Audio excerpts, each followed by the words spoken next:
أشهد أن العباس يعلم يوم الآخرة.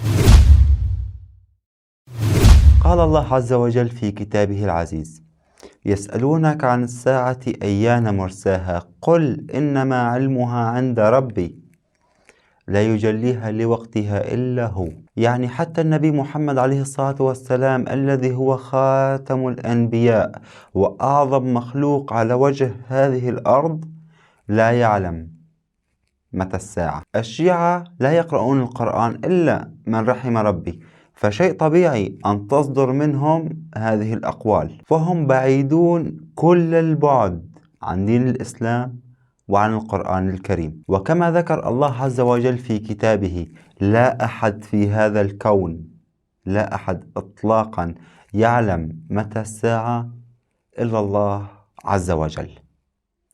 حلقة جديدة. السلام عليكم، أهلا وسهلا فيكم بحلقة جديدة من برنامجكم خمينيات. وبمناسبة قدوم عيد الفطر المبارك أود أن أقول لكم كل عام وأنتم بألف ألف خير. تقبل الله منا ومنكم صيامكم وقيامكم، ونرجو من الله عز وجل في هذه الأيام المباركة أن ينصر إخواننا المستضعفين في فلسطين وفي جميع بقاع الأرض. كما تعلمون أعزائي المشاهدين أن برنامج خمينيات هو برنامج كوميدي، وفي بعض الأحيان نسلط الضوء على زوايا بعيدة قليلا عن الكوميديا. وفي الفترة الأخيرة ابتعدنا كثيرا عن محتوى البرنامج الأصلي، وهو السخرية من عقول أهل العمائم وأتباع العمائم. وفي حلقة اليوم إن شاء الله سنعيد أمجاد برنامج خمينيات القديمة، ولهذا اخترت لكم هذه المقاطع، أرجو أن تنال إعجابكم. مشاهدة ممتعة. شفت في القرآن بسم الله الرحمن الرحيم: لا يملكون الشفاعة إلا من اتخذ عند الرحمن عهدا. المتخذ عند الرحمن عهد هذا يملك الشفاعة لو ما يملك؟ يملك يملك يملك يملك. منو المتخذ عند الرحمن عهد؟ أنه أشفع فأشفع. تدري منو؟ اللي فاطمة يدخل إلى الجنة تقول له أنت مواعدني ووعدك حق. شلون يدخل؟ قال لها إيه مواعد شنو؟ قال أنت مواعدني ما تدخل الجنة حتى ترضيني، أنا ما راضية، رضيني. قال لها خلاص ترضين؟ قالت لشيعة يدخلون قبلي. مين؟ قالت لشيعة يدخلون قبلي. ما قلت لكم يا شباب ان المسألة محسومة خلاص؟ يا أولاد المنادي أين شيعة فاطمة؟ يقوم مجموعة ادخلوا إلى الجنة. بس بالاول لزوما بلغ الشيخ بس سالفة فاطمة يلا طب للجنة، رضى ناس لا يا رب لا ما أرضى. ها محبي الشيعة الله برضو. فينادي المنادي: أين محبو شيعة فاطمة؟ يقوم: نحن يا رب ادخلوا إلى الجنة. أنا اسمي مكتوب؟ لا.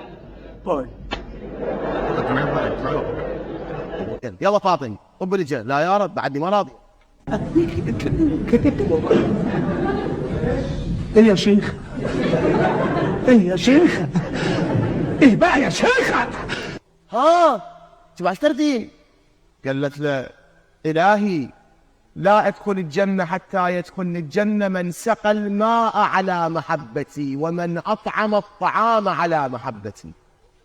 ده انت هتخش النار راكب ريس وهيقطعوا فيك تذاكر ويتفرجوا عليك.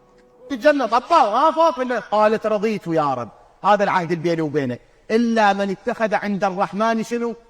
عهدا. هاي يعني سميها الشفاعة العهدية. هو ده امال هو ده امال الله، انت بتذاكر من ورانا ولا ايه؟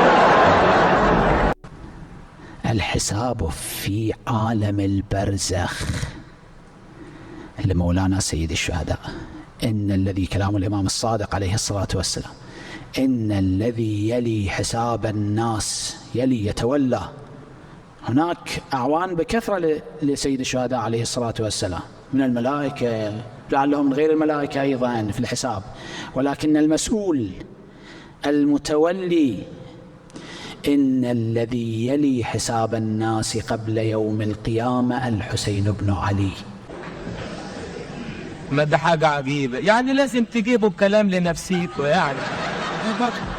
ده كده عندك ده جدع، عندك ده جدع. أنا هنبقى هنا بقى. انت روح هناك، روح هناك. ده حاجة ما كنت كويس قاعد كويس. امشي من قدام السعادي.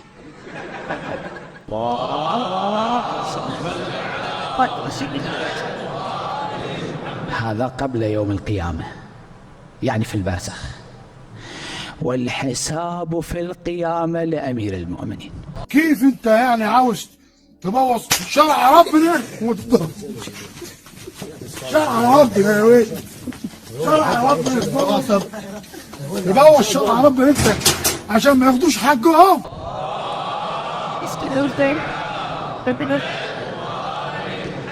هنيئا هنيئا لشيعة أمير المؤمنين، هنيئا هنيئا لشيعة الإمام سيد الشهداء، هنيئا لهم الموت، هنيئا لهم عالم البرزخ، هنيئا لهم عالم القيامة. هذا إمامهم الحساب في البرزخ كله له، وذاك إمامهم الحساب في القيامة كله له. بس بقى كده ظهرت قوي. انت كده قطعت لي الشك في البسين. الايه؟ الشك في الكمين. الايه؟ الشك باليقين. الشك في الكمين، الشك باليقين يا بني ادم. ايوه، طب انت عايز ايه دلوقتي؟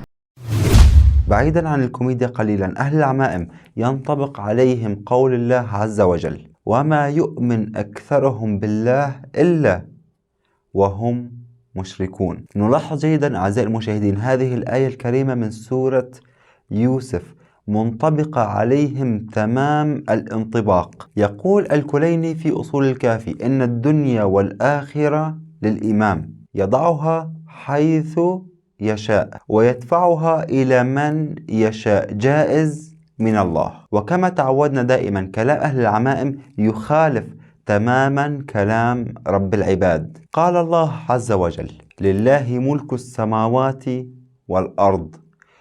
فكيف الدنيا والآخرة للإمام ويعطيها لمن يشاء؟ طبعا هذا شرك أو كفر بالله عز وجل. تبارك الذي بيده الملك وهو على كل شيء قدير. بيده الملك الله وليس الإمام. عقول بهائم صراحة، يعني أقرب مصطلح أو أقرب تفسير إلهن عقول بهائم يمكن. ويقولون أيضا أن الإمام علي قال: أنا الأول وأنا الآخر وأنا الظاهر وأنا الباطن وأنا أورث الأرض. وهذا كلام باطل وافتراء على علي بن أبي طالب رضي الله عنه وأرضاه، وهو بريء من هذا الكلام تماما. والآن أعزائي المشاهدين أترككم مع وقفة أو قصة كوميدية من الهالك الفالي. مشاهدة ممتعة. في بلاد الهند ماتت بنت شابة هندوسية. نظام الهنود يحرقون الجثث. أنا رايح شايف في الهند يحرقون جثث أمواتهم على طريقتهم على ديانتهم، وإحنا نحترم العقائد، عقيدتهم هذه. فعندهم ذاك المهاتما العالم مالهم، هذاك يجي بأدعية خاصة يصب على الجثة مواد حارقة ويخلون الحطب من الأطراف يحرقون الجثة. في دقائق الجثة تصير رماد. أحرقوا جسد هذه الشابة، اختصر الوقت ضيق علي. المرحوم العلامة المجلسي، العلامة المجلسي متوفي سنة 1111، يعني أكثر من 300 سنة قبل يذكر هاي القضية، مو قضايا جديدة هاي في الشيعة. ذاك اليوم هذه البنت أحرقوها، فرأوا يدها اليمنى وصدرها الأيسر لا يحترق. اتعجبوا، كل الجسد صار رماد. اجى عالمهم مرة ثانية، أضاف المواد الحارقة، أضافوا الحطب، أحرقوا جسدها، الجسد ما يحترق. اتعجبوا وحققوا عندها أخت، كأن البنية كانت مبتلى مثلا نعوذ بالله بمرض السرطان، أمراض ذاك اليوم. أختها قالت: نعم، أنا كنت أمشي مع أختي يوم عاشوراء، كان مجلس للشيعة، كان نساء الشيعة يلطمن على صدورهن، أنا وأختي أيضا شاركنا في العزاء. أختي أيضا وقفت وقالت: يا حسين يا شهيد، يد امرأة مجوسية هندوسية نار الدنيا لا تحرقها، فكيف بنار الآخرة؟ اليد التي تلطم للحسين. الله أكبر. الإمام الحجة عليه السلام هو الذي يشفع. رسول الله يقول: بني فاطمة أنا أشفع لرجالهم وأنت تشفعين لنساء. شنو لزوم ما نبلغ الشيخ بالسالفة؟ سهرتك الليالي قعدت تعمل كل الأنبياء عصرهم من رسول الله، والرواية اللي موجودة في كتب علماء الإمامية أن الرسول الأعظم سبح الله في البحور 12 80,000 سنة، فلما سبح الله في تلك البحور قطر من بدن رسول الله 124,000 نقطة من العرق، خلق الله بكل نقطة نبيا من الأنبياء. لكل حشيش تمام؟ ايوه زي الفل يا سيدي الناس. الحمد لله.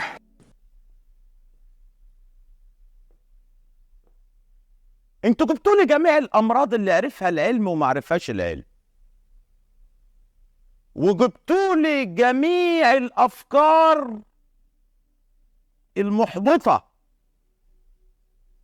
اللي قال عليها علم النفس وما قالش عليها كمان علم النفس. كل ما هو سلبي جاني بسببكم، مش انتوا كلكم، جزء منكم. وبس هي كانت حلقة اليوم، بتمنى تكون نالت إعجابكم. إذا عجبتكم الحلقة لا تنسوا الاشتراك في برنامج خومينيات وتفعيل جرس الإشعار لحتى يصلكم كل جديد من خزعبلات المعلمين المضحكة. إلى أن أراكم في حلقة قادمة إن شاء الله، ولذلك الحين دمتم في أمان الله وحفظه ورعايته. كان معكم أخوكم محمود، ألقاكم على خير إن شاء الله في حلقة جديدة. لا تنسوا الاشتراك بالقناة، شيء كتير مهم. وبس هيك، السلام عليكم.